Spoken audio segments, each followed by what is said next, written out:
আসসালামু আলাইকুম সবাইকে, আশা করি সবাই ভালো আছেন। আজকে আমি আপনাদের সাথে আমার একটি প্রোডাক্টিভ টিপস শেয়ার করব। সো সকালে ঘুম থেকে উঠে আমি একটু এক্সারসাইজ করছিলাম অ্যান্ড রিসেন্টলি আমি ডায়েট শুরু করেছি। সো এক্সারসাইজ তো মাস্ট। এরপর আমি আমার মর্নিং ড্রিঙ্কটা রেডি করছিলাম।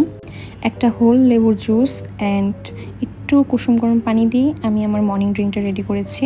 যারা ওয়েট লস করতে চাচ্ছেন তাদের জন্য এটা অনেক ভালো। এরপর ফ্রেশ হয়ে নিচ্ছিলাম।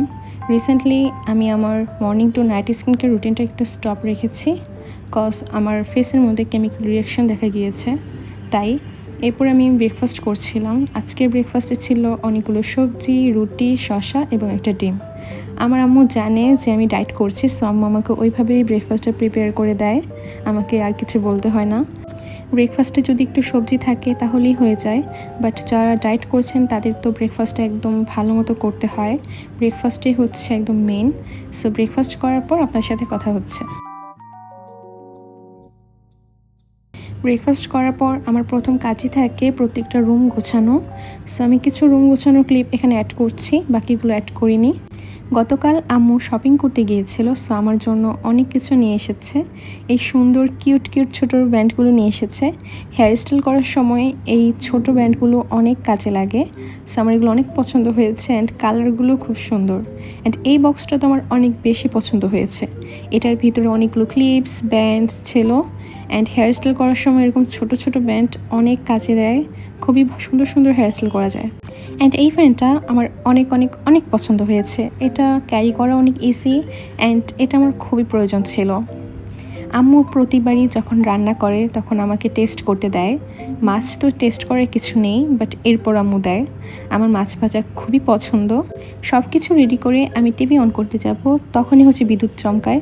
সো আর টিভি দেখা হয়নি। এরই মাঝে অনেক বৃষ্টি শুরু হয়ে যায় অ্যান্ড এই সময়ে আমার ছোটো ভাইয়ের স্কুল ছুটি দেয়। সো আম্মু বৃষ্টির মধ্যে আমার ছোটো ভাইকে নিয়ে আসার জন্য গিয়েছিল। এটা আমার ছোটো ভাই আর আম্মু। সো ও বাসায় আসার পর কি বলে সেটাই শুনুন।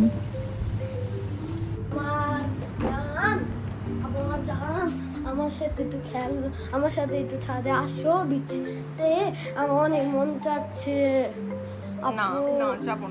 আপু আসো না, তুমি বলেছিলে তো সুন্দরভাবে বলে তুমি নিয়ে যাবো। আসো। যদি বৃষ্টিতে ভিজতে যাই তাহলে কি হবে বলো? তোমাকে আমি অনেকগুলো চুম্মা দিব। বৃষ্টিতে ভিজলে কি করবা? চুম্মা দিব। অনেকগুলো? হ্যাঁ। সত্যি না মিথ্যা? সত্যি 199%। যেই ভাবা সেই কাজ। ওর সাথে বৃষ্টিতে ভিজে বাসায় এসে শাওয়ার নিয়ে নামাজ পড়ছিলাম।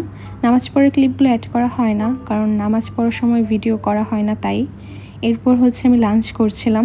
লাঞ্চের মধ্যে আমি 1 কাপ ভাত নিয়েছি, অনেকগুলো সবজি নিয়েছি, এরপর নিয়েছি মাছ এবং 1 টুকরো লেবু। সো আমার লাঞ্চ করার পর অ্যাজ অলওয়েজ আমি ঘুমিয়ে যাই। সো ঘুম থেকে উঠে আমি বিকেলবেলা ছাদে যাই। বিকেলবেলার বাতাসটা খুবই ঠান্ডা এবং অনেক ভালো লাগে। সো আম্মুকে নিয়ে মাঝে ছাদে যাওয়া হয়। সন্ধেবেলা আমি একটু স্ন্যাক্স খাই। সবসময় তো দেখো যে আমি ভাজা পোড়া খাচ্ছি, সো আজকে ভাজা পোড়া খাবো না, কজ আমি ডায়েট করছি। সো আমি একটু হেলদি স্ন্যাক্স রেসিপি দেখছিলাম ইউটিউবে। সো আমি এটা দেখেছি, মুড়ি। এটাকে সাধারণ ভাষায় মুড়ি মাখা বললেও চলে, বাট এই চানাচুরটা দিয়ে আমি এটাকে আনহেলদি বানিয়ে ফেলেছি। আমি ভুলেই গিয়েছিলাম যে চানাচুর দেওয়া যাবে না, বাট ইটস ওকে। আমি এরপর অনেকগুলো ডিম দিই, অনেকগুলো বলতে একটাই ডিমই দিয়েছি সিদ্ধ করে, বাদাম। এরপর আমি এগুলোকে মাখাই। আমি অনেক মিস করছিলাম একটা জিনিসকে, সেটা সরিষার তেল। সরিষার তেল ছাড়া তো মুড়ি মাখা ভালো লাগে না, বাট কিছু করার নেই, আমার কাছে অর্গানিক সরিষার তেল ছিল না, তাই দেওয়া হয়নি। এরপর আমি চানাচুর মাখাটা নিয়ে ডিরেক্ট চলে যাই ড্রয়িং রুমে অ্যান্ড টিভি ছেড়ে আমি অনেকগুলো চানাচুর খেয়ে ফেলেছিলাম। সো আমি পরবর্তীতে ডিনারটি স্কিপ করেছি। আজকের ব্লগ এই পর্যন্তই। আল্লাহ হাফেজ সবাইকে। আমার চ্যানেলটিকে অবশ্যই সাবস্ক্রাইব করে দিও। Thanks for watching.